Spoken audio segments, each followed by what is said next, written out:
बहन ऐसी भी होती है। अंकिता के शादी को 8 साल हो चुके थे, पर उसके घर अभी तक खुशखबरी नहीं आई थी। पति उससे बहुत प्यार करता था तो कभी कुछ नहीं कहता था। बहुत इलाज के बाद भी कुछ नहीं हुआ। IVF भी फेल हो चुका था। सास पोते पोती का मुंह देखने को तरस रही थी। एक दिन सबके सामने सास ने कहा कि संजय की दूसरी शादी करूंगी। बहुत इंतजार हो गया, पोते का मुंह तो देख लूं, पता नहीं कब इस दुनिया से चल जाऊंगी। अंकिता पर जैसे कायनात टूट पड़ी। तुम रो नहीं, मैं दूसरी शादी नहीं करूंगा। हम बच्चा एडॉप्ट करेंगे।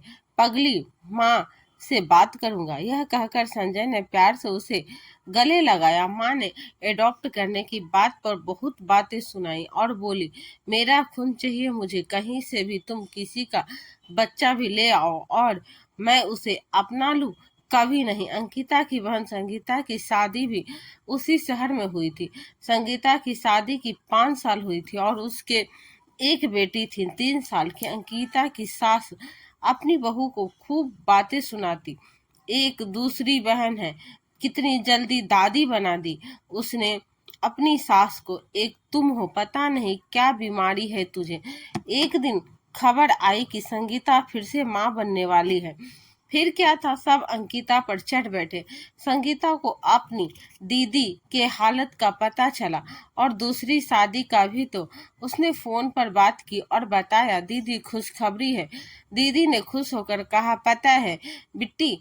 बहन बोली, खुशखबरी आपके लिए है, मेरे लिए नहीं। अंकिता बोली, क्यों मजाक करती है, मेरे पति की दूसरी शादी हो रही है और तुम हो कि मेरे जुड़वे बच्चे हैं दीदी। इस बार एक बच्चा हमने आपको देने का सोच लिया है, पर इसके लिए हमें एक गेम खेलना होगा, आप दोनों और हम दोनों को। अंकिता ने अपनी बहन की बात पति को बताई। वो खुश हुआ। अब अंकिता ने सास को झूठ बोला और कहा, मैं प्रेग्नेंट हूँ। सब बहुत खुश थे। इसी तरह डॉक्टर को भी अपने साइड किया गया और डिलीवरी हुई। संगीता और अंकिता दोनों एक ही हॉस्पिटल में एडमिट हुई। अंकिता ने पूरे 9 महीने तकिया लगाकर एक्टिंग की, उल्टी की एक्टिंग, सब कुछ। संगीता ने एक बेटा और एक बेटी को जन्म दिया। बेटी को अंकिता की गोद में डाल दिया गया और संगीता की सास को बताया गया कि एक बच्चा नहीं बचा। सास बहुत खुश थी कि मेरे घर भी पोती हुई है, मैं भी दादी बन गई। आज संगीता की सास बोली कि हमारे तो पोता हुआ है, पर अंकिता की सास बोली कि मुझे तो लक्ष्मी मिली है, मेरा घर है। कि बहू सोच रही थी कि काश मम्मी अपने मुझे भी इतना ही प्यार किया होता तो आज इतना बड़ा झूठ नहीं बोलना पड़ता। अंकिता अपनी बहन के रूम में मिलने गई और बोली, बिट्टी तूने तो छोटी होके भी इतना बड़ा एहसान कर दिया रे। बड़ी तो मैं थी, मुझे करना था कुछ तेरे लिए, पर मैं कर्जदार हूँ।